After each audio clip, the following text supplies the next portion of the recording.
Hi friends, మా ఇంట్లో అయితే ఈరోజు మటన్ కీమా అండి. అందుకే కొంచెం ఆయిల్ ఎక్కువ వేసుకొని చేస్తున్నాము. చూడండి ఫ్రెండ్స్, మటన్ కీమాని పక్కకు పెట్టుకోవాలి. ఆనియన్స్ కట్ చేసుకోవాలి. కొంచెం ఆనియన్స్ ఎక్కువ వేసుకున్నా చాలా టేస్ట్ బాగుంటుంది. తక్కువ వేస్తే మాత్రం కీమా కదండి, కొంచెం మాడిపోయే అవకాశం ఉండి మన గ్రేవీ ఉండాలి కదా కీమా అంటే. సో ఫ్రై కూడా చేసుకోవచ్చు, కీమాలో బొక్కలు గిట్ల ఏమి ఉండవు కాబట్టి ఇట్లా చేసుకుంటే కొంచెం గ్రేవీ ఉంటుందండి. సో మంచిగా ఆనియన్స్ మగ్గే ముందు మనం అల్లం పేస్ట్ వేసుకోవాలండి. తెలుసు కదా, మనం నూనెలోనే అల్లం పేస్ట్ వేసి కొంచెం పచ్చివాసన పోయేంతసేపు ఫ్రై చేసుకుంటాం కదా. సో అట్లనే కొంచెం పసుపు కూడా వేసుకోవాలి. దాని తర్వాత మనము కీమాని నీట్గా కడిగి పెట్టుకోవాలండి. కొంచెం బ్లడ్ ఉండి కొంచెం స్మెల్ వస్తుంది కదా. సో మంచిగా నీట్గా ఫ్రెష్గా కడిగి పెట్టుకోవాలి.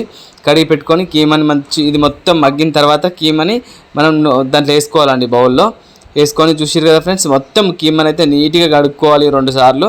చూసిరు కదా, మంచిగా దీన్ని నూనెలోనే ఫ్రై చేసుకోవాలండి చాలా సేపటి దాకా. మటన్ కీమా కొంచెం పచ్చివాసన పోయి నూనె ఇట్లా తేలేంతసేపు మనం ఫ్రై చేసుకుంటూనే ఉండాలండి.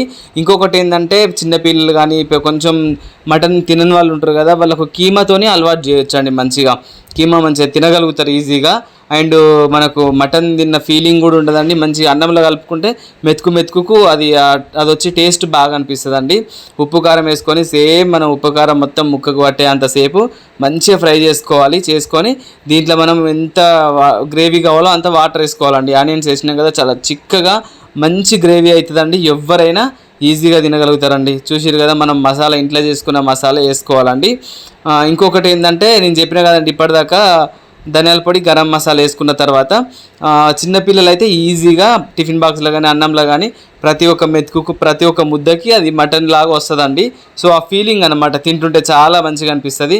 మొత్తానికైతే ఓవరాల్గా రెడీ అయిపోయిందండి మటన్ కీమా. ఇట్లా చేసుకుంటేనే చాలా బాగుంటుందండి.